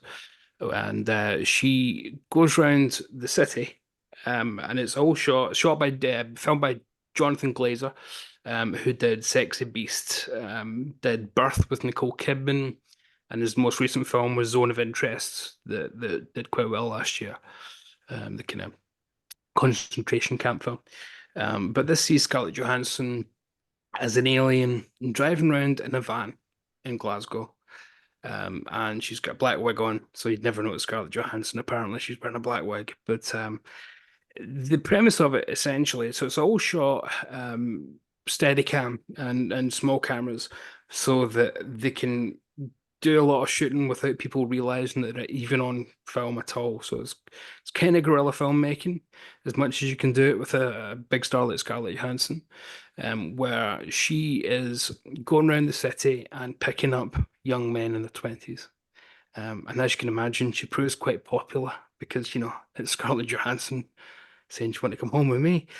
So the kind of bizarre part about it is that not only do they use non-actors, they filmed the guys talking to her. And if they got, decent interaction with the guy, then they would pull the guy aside and say, "We've been filming you for the past 2 minutes. Would you like to talk to us some more?" Take them away, tell them about the film, and then say, "Would you like to make a film with us?" So the guys didn't even know they did an audition for films. They weren't actors. They were literally guys off the street. Because Scarlett Johansson would just pull up and roll down her window, ask for directions, and then say, "Do you want to come back to mine?" kind of thing. So I don't know how many, they don't talk about it on the Blu-ray. I don't know how many people actually said, "Are you Scarlett Johansson?" But Right. nobody does in this, right? Because they'll go along with it, but rather distracting if they pointed out, "You're the Black Widow, what are you talking about?" So she picks up these guys, and they're all, again, non-actors. And because they're using really regular people and they're filming in the east of the city, very working class part of the city. So they're filming it out near Celtic Park, where Celtic play, where Christoph Waltz was last week. And the guys are, if anyone out there ever struggles with my accent, I can't understand half the things these people say. Their accent is just as thick, and they use these words I just don't know. It's just, what is this? I'm assuming it's some form of old Scots dialect that I just don't have the ear for. But See, for all you yes, folks watching who always complain, "Yeah, I can't understand Steven, I can't understand Davey," you guys got it easy, right? Basically. yeah, because that's the thing about the UK. You travel 10 minutes in any direction, it's a completely different accent. Simon isn't that far from us comparatively. He's only about 150 miles. It's completely different. Yeah. Simon Bray. Watch the UK Connection, folks. So she's picking up these guys who are just working class guys, literally just on nights out themselves, thinking they're just chatting up Scarlett Johansson or a girl that looks like them. And she takes them back to hers, and then it turns sci-fi, and then it turns horror, because when she takes them back, instead of dark room and having a close encounter of the Scarlet kind, it turns into just a complete black void, and then you see her standing there, and you see him standing there, but he doesn't seem to realize he's in a void. And he takes off all his clothes, and she takes off all her clothes. So it's full frontal nudity from Scarlett Johansson, even though this is like well past the Avengers. She's completely famous by now. Complete nudity. But it's all very artistically done. That's how they probably justified getting a 15 certificate rather than an 18. It's less like a PG-13, even though there's full frontal nudity from Scarlett Johansson and all the guys in the movie. So it's very hard to explain. It's one of those things that's so visual. When they are standing in the black void, which is a kind of visual metaphor for their sexual encounter, instead of them consummating and coming together, the guy just slides down and the floor just turns into water and he just kind of falls into it, melts away. And she goes to pick up another guy, and you start to realize that this is this alien's way of doing something, picking up guys to do something with. In the novel that it comes from, it's because her planet, they take them back and eat them. The film wisely says that's a bit B movie. We can't just outright say that. That's very cheesy. We can't do a kind of art house film with that premise. So wisely, they just don't say at all why she's doing this, what she's doing it for, and they just let you imagine. Just why is she not consummating things? But steadily, as she has more and more encounters, she starts to become a bit more curious about humanity and a bit more interested in different types of people. So she picks up one guy who's got facial disfigurement. He's got, I don't know the name of it, but I'd imagine it's the same kind of thing that Joseph Merrick, the Elephant Man, had. He's got the same kind of feature. And she doesn't take him back and pull him into the void where he's never going to return from. She kind of takes pity on him, but it's not done. Oh, I'm not doing it because he's not attractive. It's done because she's kind of learning human empathy. All of a sudden, she's had enough experience to realize these are real people. But again, it never forces any kind of narratives too strong down your throat. It kind of leaves a lot of it up to interpretation. And it's one of those films, I guarantee you, if you looked at 10 reviews, it'll give you 10 different, here's what it actually means. Because you could read it as a comment on female sexuality and female empowerment. You could read it as a comment on rape culture and how easy it is to take advantage of girls and whatnot. Buy me a drink and you think you're entitled to something, that kind of culture as well.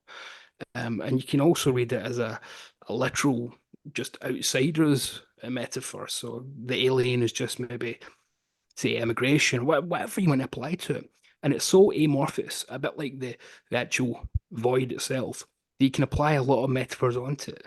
So I think it's one of those films that kind of, again, it brings as much to you as it needs to, but then it asks you to do a lot of the lifting as well. It doesn't give you neat, petite answers at the end.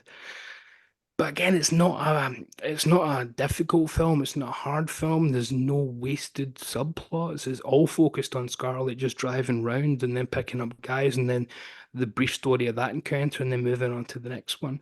Completely baffling to see Scarlett Johansson driving round Glasgow city centre, driving past my office, and then going to McDonald's and things like that. Over here, it's just like, what? It's just, do not expect that. But she's fantastic. She's great in it. It feels like it's one of those films that actors take on to kind of prove that they've still got it when they're doing too many blockbusters. So she's maybe said, I'm doing all these Marvel movies, I need to do something a bit art house. And it ends up coming off a bit like and I don't want to say it's too much like this because I think this is about Pat, but a bit like a female-led Man Who Fell to Earth. Nicholas Roeg's Man Who Fell to Earth with David Bowie in the 70s. So I think that would be the best analogy, but again, it's so different from that even. That's the closest comparison, but I think it's still entirely different from that, with quite a bit of David Lynch thrown in as well. So yeah, that's We about as didn't much do as I had. anything here. It was pretty much a bomb here. And I honestly, Yeah.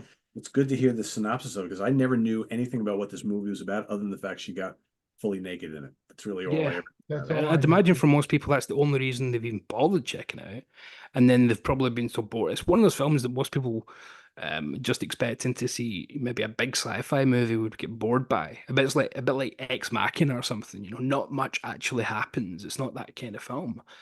It's again a bit like Death Watch. It's a film that's sci-fi, but it doesn't, it's not got laser guns in it. It's just got sci-fi ideas. She's an alien. She does alien things, but she's not got antenna. She's not going to be sleeping with Captain Kirk anytime soon, unless William Shatner has his way, I'd imagine. But Yeah. yeah, so that's about as much as I really want to say about it because it's one of those films that you can't really talk about too much without just saying you'll need to watch it from here, to be honest. So yeah, great stuff. All his movies are great. I think Jonathan Glazer's the real star director. She's never been better. Scarlett Johansson and Jonathan Glazer's Under the Skin 2014. Cool. I like Sexy Beast. That's a good film. Yeah, Ray Winston's fully nude in that, so it's not quite the same nude scene, unfortunately. All right, let's go back to Pittsburgh. All right. Two things though. I should add this movie here with the Civic Arena, the roof. My dad got me for I think Christmas these two of these where this is the penguin emblem and the metal is from the roof of the Civic Arena. So they took the metal from that and made some glassware. I'm sure a lot of other things. And the Sally Wiggin anchor person who was in Sudden Death wasn't Sudden Death. My mistake. I got my movies crisscrossed. That was Striking Distance. I got them all mixed up. All those 90s action movies are the same anyways. So Striking Distance with Bruce Willis and Sarah Jessica Parker. Remember when she was hot in the 90s for about 45 minutes? She's not bad looking in this movie. And Pittsburghers love this because you get to watch Bruce Willis go up and down the Monongahela in a speedboat and chase bad guys, and you get to see the city. What's funny about this movie, I'm going to talk about it real quick, is it's the Pittsburgh River Rescue. And in the movie is like this it's basically a second police station in Pittsburgh. In fact, this is what it looks like in 1993 in the movie. Humongous, and they got women in there and the speakers and the microphones, and they got boaters all, the whole police force is on the river. That's 1993. You want to see what it really looks like in 2024 with all the updates? That's what it really looks like. Wow. And they have one or two boats, maybe one at a time. And It went from being a resort to whatever that yeah, is. went from being this 30 years ago to today. Gas station. That's all it is. One little jet ski. I like it.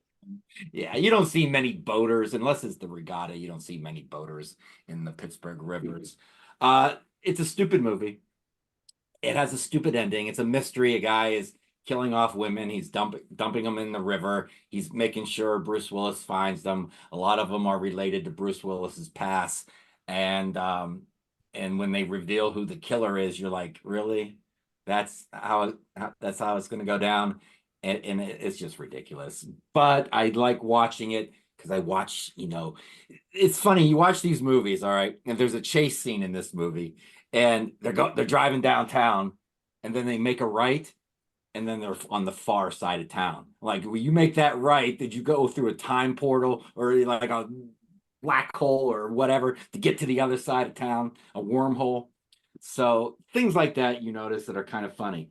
And I can't leave tonight without talking about, just for a minute, George Romero, who did a lot of things in Pittsburgh. Martin took place in Braddock. Does this look familiar, Pete? Because it used to be yours. Yep. So Martin, what's funny about this is the dude, Martin, gets a syringe and stabs the guy and gives him the sleepy juice. And he's like, holy shit, what did he stab me with? And he's like, he's in Braddock. And he's like, I'm going to drive to the hospital. I'm going to drive to Mercy Hospital. I'm thinking, In the 70s, that's about a half-hour drive. You might want to pick a closer hospital, dude. Night of the Living Dead. When I was 17, this was filmed in Evans City. When I was 17 years old, I got in the car with my buddies and I said, let's go find where this movie was filmed. I don't know how we kind of figured it out without the internet. I don't know how we figured out a lot of things back then without the internet. But I kind of, we figured out the area, kind of. And we got in the car and we drove around. My buddy's like, is that the graveyard? Does that look familiar? I'm like, I don't know. But you know what? I looked at Google Maps a few days ago to where the cemetery is. I don't think we were that far off. We were in the vicinity. And Very Dawn easy of the to drive Dead by the cemetery. filmed at the Monroeville Mall. Last time I was at the Monroeville Mall was 2010. I didn't go there often because it's on the other side of Pittsburgh. You know, you got two sides of Pittsburgh. You got the north side, you got the south side. We don't we don't we don't go to the south side, and the south side doesn't come to the north side. We're like separate. We come to a Steeler game, a Pirate game, or Penguin game in the middle downtown, but then we go our separate ways. They think we're weird, we think they're weird. It's Pittsburgh's very tribal city. We're all one. Like if you meet someone outside of Pittsburgh, first thing they're going, oh, where are you from? Where are you from? But when you're in Pittsburgh, everything's very tribal. Like Beaver County, you go to a bar in Beaver County and say, give me an ice pick. They'll give you a vodka and iced tea. You drive 10 miles in any direction and say, give me an ice pick. They're going to go, what the fuck are you talking about? So it's a very weird place. But yeah, Monroeville Mall. I'd like to go to Beaver County. Oh, Sounds Beaver fun. County. You don't want to go to Beaver County. It's always 1977 in Beaver County. Sounds hairy. Yeah, but has anybody here actually found the cemetery from Night of the I Living went Dead? through it. Oh yeah, Evans City. I've been there a couple times. But it's very easy to drive by it. You have to go up that hill. It's you know, But So Jamie, we you probably haven't drove by it and didn't even know. you've not lived there in quite a long time, Jamie. So you can't find films that were made in Columbus. You're in, isn't it? Yeah, Columbus? no. So if anyone can help us, what should Jamie have picked for Columbus, Ohio films? I didn't even Google that. Yeah. he's a Columbus Pittsburgh- isn't in my Pittsburgh lives in heart. I mean, I Cleveland. live here, but you know, you don't think live in I've- your city. Your city lives in you. I think after that long, you need to have had some love for it, no? How Well, long have you been there? as Jamie had Surface said purpose. as Surface. Jamie had said with Pennsylvania, there's a I don't know if he's heard the sort of a joke, but yet it has some kernels of truth to it. They always said for Pennsylvania, you have Philadelphia on one side, Pittsburgh on the other side, and Alabama in the middle. So that's A lot of Amish in the that's, middle. A with, lot of Amish. yeah, there's a lot of other Horse and lot buggy. of You other see a things lot in of the middle. horse and buggy on the side of the road. Yeah, well, where I went to college, it was right near there, and right in the midst of that. So you would, when driving most any place, you would inevitably have to go around horse and buggies and everything. So Howard, don't leave out that Pennsylvania does not have Intercourse, the town called Intercourse. yeah, we have Intercourse, we have Bird in Hand, Jerusalem. And the world famous Intercourse Hotel. Virginville. Hourly there's another rate. one. Yeah, we have a lot of interesting towns here. You don't go to Virginville after Beaver County. That's it. One or the other. Yeah. Just All right. Madge Valley. Back to PA we go. From Pittsburgh to the other side of the state. So my final pick, Dan had mentioned We can't one of- see you, Craig. My final, Dan had mentioned one of the gentlemen who co-wrote and co-starred in my final pick. That is 2010's Stakeland. This stars Nick D'Amici. This is directed by Jim Mickle. This is a post-apocalyptic movie, kind of similar to Walking Dead, with the exception that instead of zombies or walkers, they're vampires. So this movie is the general premise. There's like a teen kid who is who is with D'Amici, whose character is just called Mister. You don't know his name. He's sort of his mentor and protector, and they're just kind of like going from place to place trying to find a safe haven away from these vampire creatures that want to kill them. Along the way, they meet and pick up some people, including Danielle Harris is one of the people that they meet, and Kelly McGillis is, I believe she plays a nun in this, in one of the towns that they meet. There were parts of this that were filmed super close to my actual house. So the first time I watched this movie, the very beginning, they kind of just have a montage of still pictures of just some outdoor areas to kind of make it think that it's the like it's a wasteland type thing. One of them, right in the beginning, it was of an abandoned pizza restaurant, which is used to be maybe about 5 miles or less from where I live. It looked like an old 60s 70s type of drive-in restaurant where the car hop would come to you on skates to give you your food. It had very outdated decor, and all the windows were smashed. There were brush all growing all around it because it had been unused for many years. And I drive past it quite a bit, and all of a sudden you see it in this movie. I think it was called Pizza Time, and it was like, oh my God, that's the pizza restaurant that's right down the road. Further down the same road, there is a shot where it's on Route 100, and there's just a sign that says Pottstown is this way and King of Prussia to the right. I knew exactly where that was. They probably took the picture like around dawn or so when there's not much traffic on the road. They wouldn't. I doubt that they would have to close it. They could just quick take film for maybe 3 seconds or something like that to get the shot that they need. But I think the highway sign that they used had a lot of overgrowth around it, and with nothing else on the road, it kind of made it look like it was a apocalyptic wasteland or so. And they might have added a couple of parked cars on parked older cars on the sides of the road to give it that extra creeped out factor, along with the time of year, like early winter or midwinter or so when it was filmed. But pretty good movie. There was a Stakeland 2. I don't think that one was as good, so I would stick with the first one. And it's streaming on a lot of the common sites on Tubi. So yeah, check it out. Stakeland. It's a pretty fun post-apocalyptic vampire movie. Or yes. And that was filmed in New York as well, because that was going to be my third pick. Mhm. And I realized Craig grabbed it. I'm like, damn. So, It must be the only Chris. time people fought over picking Stakeland. oh, Yeah, Stakeland. That's a good one. All right, my last pick. This one is a weird one, and I have a weird story connected to it, and it is somewhat controversial. It is 2007's The Poughkeepsie Tapes. oh yeah. I live fairly close now to Poughkeepsie, New York.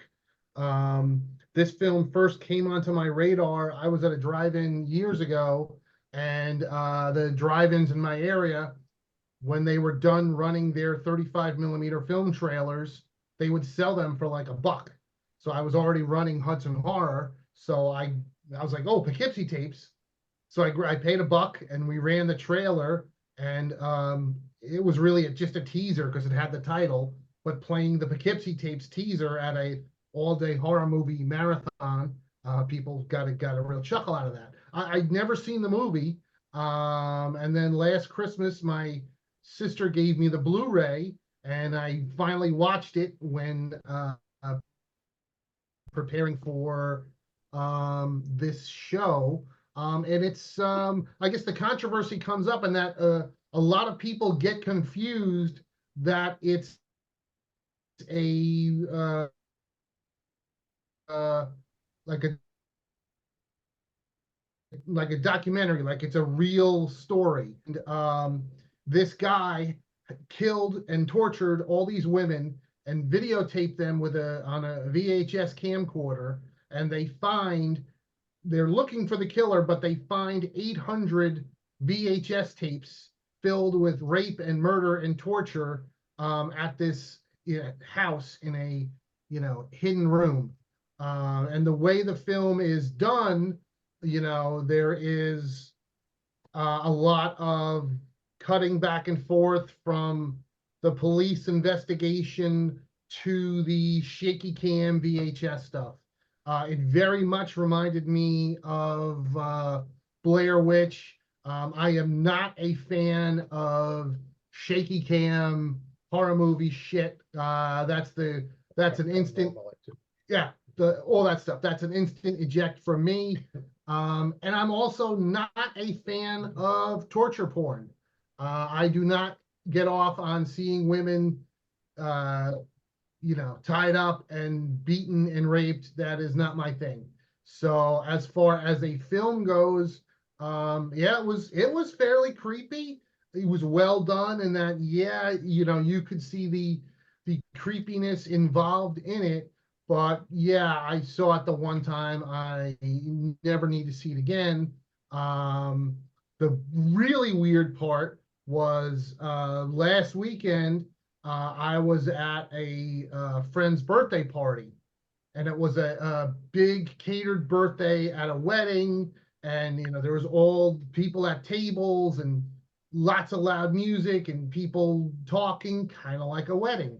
And I was seated next to a friend of a friend who I know kind of casually, and he knew about Hudson Horror, so he was seated right next to me, so we're talking movies. Oh, did you see this? Did you see that? And he's obviously a big movie buff. And I said, oh yeah, I know this guy lives in Poughkeepsie. I go, oh, I just saw, it came out quite a few years ago. I just saw the Poughkeepsie tapes. Did you see that one? And he was very soft spoken to begin with, but he got very quiet, and he's like, no, I can't watch that movie. I go, oh, okay. He's like, yeah, my sister was murdered by the serial killer in Poughkeepsie, because there was in the 90s, there was a serial killer that did murder several women, and that apparently was partially the inspiration for the Poughkeepsie tapes. He didn't videotape anybody, and the guy mostly killed prostitutes. I was not going to ask this guy, oh, was your sister a prostitute? But yeah, he, of course, was upset. And I was like, oh my God, I'm so sorry. He's like, no, you didn't know, thank you. He goes, but, one time I was telling a guy who was a horror movie enthusiast, why I had never seen this movie, because my sister was murdered. And he was like, oh, that's so cool. And I'm like, wow, that is the complete opposite of something cool. That is just horrific. His name was Kendall Francois. Yes, that's And it. they had, And that was the early 90s, right, Dan? early to mid 90s. Yeah. It was kind of funny because another 6 degrees of separation with Kendall Francois is that we moved to Newburgh in 1997, and I met a couple when we first moved here, and his fellow, I can't remember his last name, his gentleman's name was Kevin. He was a forensic psychologist. He had his master's, he was working on his doctorate. All he dealt with was serial killers. And he would go around to Canada, interview serial killers and this and that. And he said for many years, until you saw that show Mindhunter, I think it was called, there was no such science as forensic psychology to go into the mind of serial killers. And the textbook they used was a book written about actually a spree killer. It's called, his wife asked him, where are you going tonight? And he goes, I'm going out to hunt humans. And this was a guy that did a mass shooting at a McDonald's somewhere in Arizona. Oh, yes. So anyhow, getting back to Kendall Francois. So my friend Kevin, he in turn, we became friends because we were both Ed Wood fans. So that's how it started. And then also from Poughkeepsie, New York. Poughkeepsie, New York, correct. And turned around and he gets a call one day because he used to do group therapy with inmates and things like this, or just people in the streets, psychological problems. And he gets a call from a supervisor one day, and he goes, "Hey, are you sitting down?" He goes, "Yeah, what's up?" He goes, "Remember Kendall?" And he goes, "Yeah, Kendall Francois." He goes, "Yeah, well, he's the serial killer." And this guy who had all this training, he said he could not discern that he was a serial killer. He said the only thing he ever recalled about Kendall was that Kendall smelled funny. And but that couldn't pick it out. And yeah, this guy had bodies. They took bodies out in buckets. It was kind of Got like, that kind of serial killer odor about him, you know. but but anyhow, the whole thing was that he lived with his parents, and he also, like, they literally found probably 30 or 40 bodies in various states of disrepair. And yeah, they took him away. He died in 2014, but it was so weird. This friend of mine was like, had this guy in group therapy and just couldn't pinpoint it out. It's a My good laugh. sister That dated shows a guy- something. My sister dated a guy who ended up being on Dateline for murdering chicks. Wow. Wow. And I told her, get away from that dude ASAP. Jump him. I can't believe she survived it because I wanted to kill her so many times in my life. I'm like, how did that guy not kill you? It's one of those instances where it's like where you say, I was on TV, but it's not the cool kind. Yeah. On Dateline. He Unfortunately, took a America's picture most of his wanted. front door out in the woods where he kept track of how many critters he killed. 1 snake, 2 robins, 1 squirrel / I told her it's going to be 1 Shannon / I have a chart like that for my cat in the backyard. So he kills everything. Letty's not too big. So Dan, since those killings happened in the early 90s, that was right around the same time. You remember Nathaniel White, the serial killer who I think was also from Poughkeepsie, but he killed all these women in the Goshen, Middletown area in the early Yeah. 90s. And then they eventually grabbed him too. So that was How right many around the serial same killers time. do you have? I know, right? It's like you wouldn't think around here, but apparently Hey, Because New York's pretty big. there's a Not town that big. It's the Some- same size as London. somewhere in I'm not saying Goshen, that area out there. Did you ever hear the legend of Tom Quick, Peter? no. During the Revolutionary War, before Can you make it, Tom, quick? No, not We're this. going on 2 fucking hours. But during like the pre-Revolutionary War period, they have a statue erected to him in the town, and this whole thing. He was like Tom Quick, the Indian. They come to find out after years of investigating this whole thing that he was actually a serial killer, but he was called like Tom Quick, the Indian killer. And then eventually it's like, oh God, they got to take this statue down. It's like, it's like putting a statue up to John Wayne Gacy at Clown College. I It's know, like, right? yeah. Yeah. Right. All right. Yeah, I know we've been going a while, so I'll make this real quick because I think most people know this film. So the film is A Quiet Place from 18, I think. 2018, yeah. 18, directed by John Krasinski. We all know what the film is about. The Earth gets attacked by these strange alien creatures and kill off most of the human race, and the people that are left basically have to be very, very quiet because these creatures have super sensitive hearing. They can't see, but they can hear. If you make any sound, they'll be on you in seconds and they'll kill you, right? Anyway, this was filmed in various locations in both Dutchess and Ulster County. So on our side of the river and Chris's side of the river, locations were Beacon, New York, which is about 2 towns over from where Chris lives. And then here on this side in New Paltz, New York, also Little Falls and Pauling, New York. Pauling, New York, for those music fans who live in the area, that's the same town where Daryl's house is. Daryl from Paul and Oates, right? Nice little music venue. And the one kind of really cool scene in the film when they're on like this kind of trail, that is a very famous trail around here called the Walk Hill Rail Trail. It basically connects New Paltz and the towns after that and Walk Hill, and it comes up through Orange County as well. It's just this old railroad trail, which is now a recreation. It's almost like a recreational state park, place for people to walk and bike ride and hike and all that sort of thing. And there's the scene of the film where you see the trestle bridge, the truss bridge. Was that the bridge at the start? Yeah. Yeah. Yeah. That is right on the trail, right? I think that, Dan, I don't know if you know, but I think that's technically on the New Paltz side of the Walk Hill side. I'm not quite sure. I think it's on New Paltz side, I think. Yeah, I think so. But that was filmed right there. And all the, the farmland and you see and everything, it's all in various locations. I think some of the more like middle of town type of scenes where you see lots of buildings and things like that, that's from Beacon. But all of the more spacious stuff was done in the New Paltz area and in Walk Hill. So yeah, right in our backyard. And even a good chunk of the second film was also done here in the Hudson Valley as well. So yeah, Quiet Place. Here But we go. watch number 3 because that's the best one. Number 3 is great. Yeah, no, number 3, basically all in New York City. So yeah, they're all 3 are really good, very highly entertaining. So there you have it, everybody. Films that were put together and created, filmed and on location here in areas where we live, wherever it might be, over there in Glasgow, Pittsburgh, Grew up. Pennsylvania, and here in the Hudson Valley. So thanks for watching, everybody. Visit us on the web at www.seaoftranquility.org. We're on Facebook. We're on YouTube all together, all the damn time. Please subscribe if you haven't already and click on that notification bell so you get alerted of all of our content as it posts. And please do hit the like button before you leave. Also down below, way down below, Dan, we got the links to a Ko-Fi page, to the merch page where you can get stuff like this, and our Cameo page. So thanks everybody who helps out there. And we'll see you next time here in 2 weeks on the Monsters Den. For Dan, Davey, Chris, Craig, and Jamie, I'm Pete. Have a good evening, everybody. See you tomorrow morning, Friday morning at the Funhouse with Martin Popoff. Till then, take care, everybody. Bye-bye. Yeah, it is tomorrow morning. Yeah, it is. It's